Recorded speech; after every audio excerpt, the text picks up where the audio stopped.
Hi, y'all. It's Wendy Wisdom coming to you with What Are Boundaries and the 5 common types of boundaries that we commonly use and probably don't even notice.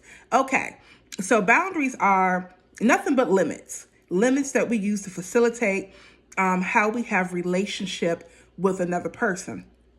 Also, boundaries allow us to protect our overall well-being.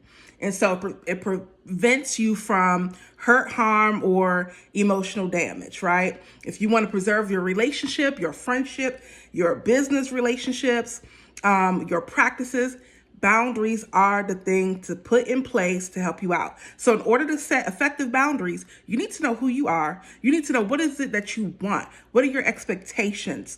When you know who you are and what it is that you need in order for you to have peace, for you to feel respected and protected emotionally, and from these 5 particular areas, then you know that it's time to set a boundary and have a consequence for those boundaries.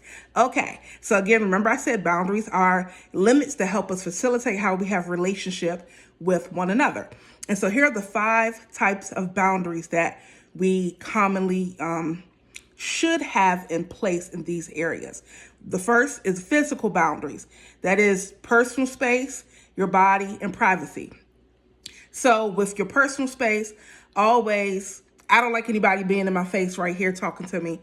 I don't care who you are. I like to preserve my personal space. So you have to let people know you're a little too close. Can you please back up? Or if I step back, I don't need you to follow me and come into my personal space. So you have to verbalize and communicate clearly, firmly, and directly. This is my boundary. Please do not come into my personal space. As far as your body and privacy, again, your body, have boundaries with that. Be careful what you expose and things of that nature. Your privacy, I'm a very private person. A boundary around that, do not pop up at my home, okay? Everybody who knows me know that. Do not pop up or come unannounced because you will get your feelings hurt, okay? That is my boundary. The second boundary is an emotional boundary. With the emotional boundaries, you got to know who you are and what it is that you want, so that you can understand your feelings and emotions, so you can understand and respect others. So if somebody's frustrated and they don't want to talk to you at the moment, respect their space. Give them a moment to calm down, or when they feel like talking about whatever the matter is, give them that time and don't take it personal. Respect other people's emotional boundaries. Set your own emotional boundaries. If there's a particular topic or subject or something that you don't want to address or discuss at the time, communicate that. People have to respect your emotional boundaries. The third boundary is sexual boundaries. Be clear and direct about your boundaries regarding your sexual preferences. Communicate clearly what is okay and what is not okay, what's acceptable and what's not acceptable in the bedroom, or what you prefer, what you desire. It's best to be upfront about it so that nobody has an unrealistic expectation of you. So if you don't want to put a gerbil up his behind, you need to be honest about that. If you don't want to suck a man's toes, which is something I don't play with, okay? You need to be honest and upfront about that. I don't play with men's feet, okay? Thank you. I don't put toes in my mouth. Be honest about it. And guess what? If a person gets upset with your boundary, that is their business. That is not your burden to bear. The fourth boundary is an intellectual boundary. So this often happens in a workspace or when you're dealing with a very pompous, ignorant, and overly arrogant person where they don't respect your ideas and beliefs. And they kind of put you down for you having a different view or position. Therefore, you need to put a boundary in place.